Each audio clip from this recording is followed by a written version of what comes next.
Well, Christmas week already. Never thought it'd come this quickly. It seems to have flown by this year, despite all the things that have happened. Hope you're keeping well. Hope you're doing all right, and you're looking forward to a good Christmas. We've obviously had to cut back on where we're going. It's a sort of year where we try and. This is a time of year where we really want to give people gifts and make them food, but we can't because we can't go out. So some of you might get this. It might be a few spare steak puddings, which is what I'm about to make. Left at the end of this because I think this is going to make more than we need for two people. Also doing a beef Wellington Christmas Day. It's the best way to make good turkey. Don't cook it, cook beef. So I'm having beef Wellington. That means I'm going to cook pancakes tomorrow. So pancakes for breakfast tomorrow because they go around the beef Wellington to stop the pastry getting all soggy. We've got a meat feast on one day. We've got avocados and poached eggs. I'm going to do some bread. I was going to make some croissants. I was going to make some stuff like that and have a go. Not made them before. I've got the stuff in a tin, so it's a bit of a cheat. I'll try that though, but at least it'll be fresh. This though, I'm just going to stew all this down now. So we've got a couple of days before we do it. It can go in the fridge, and then when I'm ready to put it in the puddings, I just need to make my suet pastry and then put all this lovely stewed down stuff in there. Anyway, so in here we've got some carrots grated, one with a clove, maybe a clove of garlic. That's grated as well. I'm going to chop an onion. We've got some beef mince and we've got some steak mince as well. Now, steak diced even. The beef mince. Yeah, I'll edit that bit. No one noticed. We've got mince and we've got chunks. We've got some stock, we've got some red wine, we've got some oil, salt, pepper, etc. So that's going to stew for about 2 hours.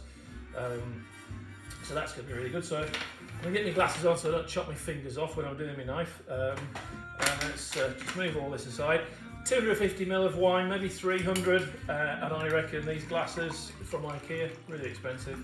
That's probably about 250ml for a glass of wine, but I'm just going to add a little bit more in. Just taste test.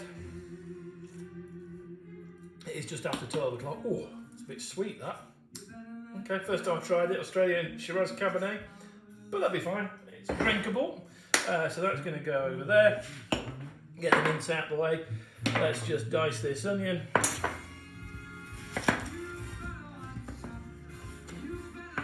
Right.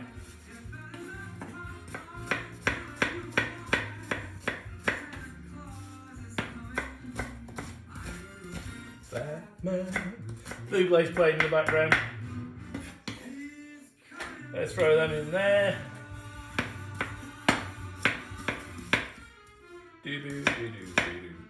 Don't be too fine about this. I'm probably cutting them probably far too thin really. I could chop these up much bigger. What happened with your voice there? Bells jingle all the way. Bit of music today, feeling a bit free and easy. Stopped work yesterday, so I'm off until next Tuesday.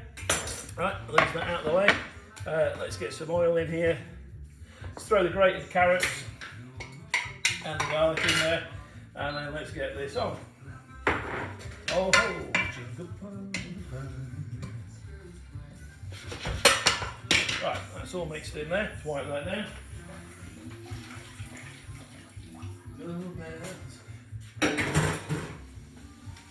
What I don't like about this hob is you wipe it down and for some reason it thinks you've spilt and then it turns itself off.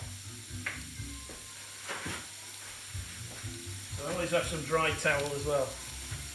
Okay, that's on P for power, so that's really cooking along there.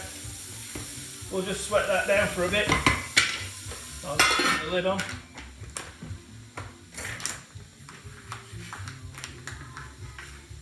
I would like some nice kin knives. These are all right, but kin. If you're watching and you want to buy me a kin knife, I'll be very happy. So we got the beef stock, we got the red wine. That's all going to go in here in a bit, and then stewed down. So give that a bit of a stir.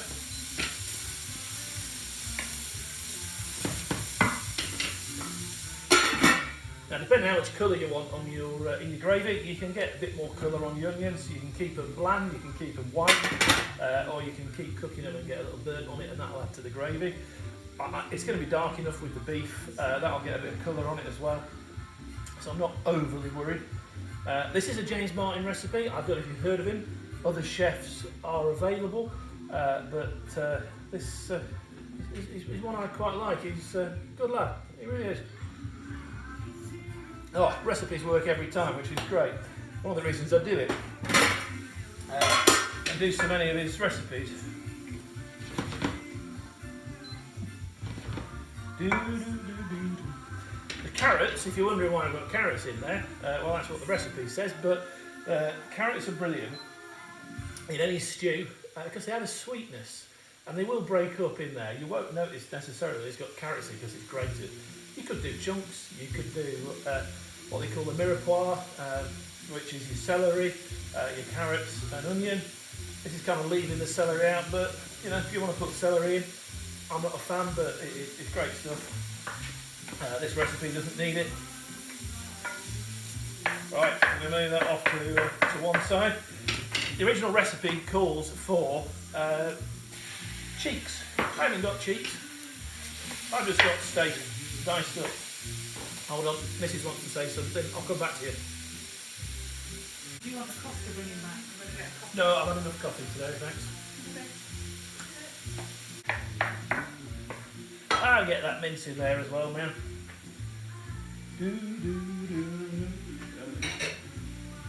I think the best thing when you're cooking, the best thing you can do, the advice I can give to anyone if you're bothered about it, you don't have to listen to me, I don't know a lot, but preparing all your stuff beforehand, since I started doing these films, you prepare it all, you get it all out, you weigh it, you get it to one side, and it's so much easier when you actually come to cooking because it's all there to hand. You don't have to think, oh, right, what have I got to do now? And then peel it.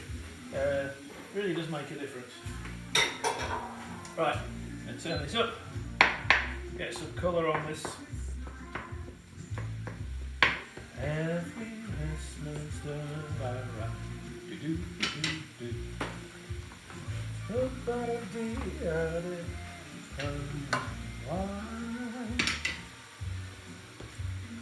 Well, it's just a waiting job now.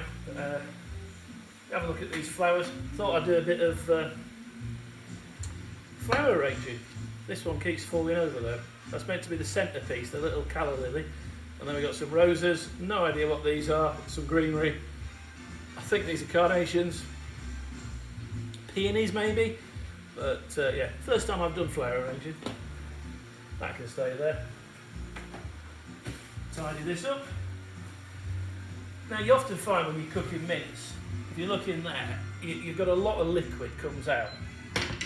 Obviously you've got fat in the mince, but you've got a content of water as well.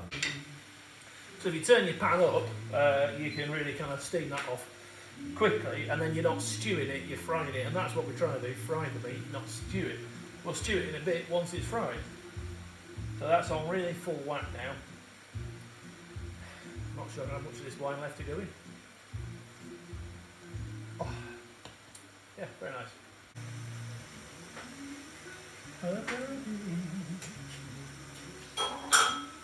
Finishing this. Now earlier on in the year I did do a video about custard cream slices, a proper full-on video with creme pat. I even went down Bath, I did a patisserie course as well. The one at home didn't work out so well. The one in Bath, fantastic. So if you want to see me make a right hash of a custard cream slice, then put some comments in, let me know and I'll edit that, but I haven't bothered so far, just because I think it's not the best, but I'll try and make it funny, put some sound effects in, etc. Right, this is starting to get back up to heat now, and you can see sizzling, so it's going to start getting colour in now, which I do want.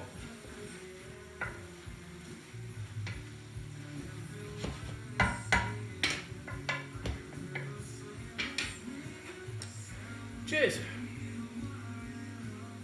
Now, when you're happy and it's brown to your liking, you can throw this wine in. that go in. That will help just take anything off the bottom of the pan. And you've got a whole load of stock here, 500 grams. 500 grams. Interestingly, water always weighs the same and liquids, but by volume it's not always the same because the temperature expands. So weighing liquids is really good. Don't know why I'm pointing at you. Very bad. Now, I'm going to season this a little bit now because give it something to go on and get through. Salt and pepper, but I will season it at the end when I'm happy that it's doing okay. So that can go over there. This can go back in its drawer. Right. So this is going to bring back up to the boil, and I'm going to turn it down, stick the lid on, and that's going to be there for 2.5 hours. And when I come back to it, you're going to see a lovely unctuous, do you like that word? Unctuous stew, which is just going to be right for popping into some puddings on Boxing Day. So, we shall see you in a couple of hours.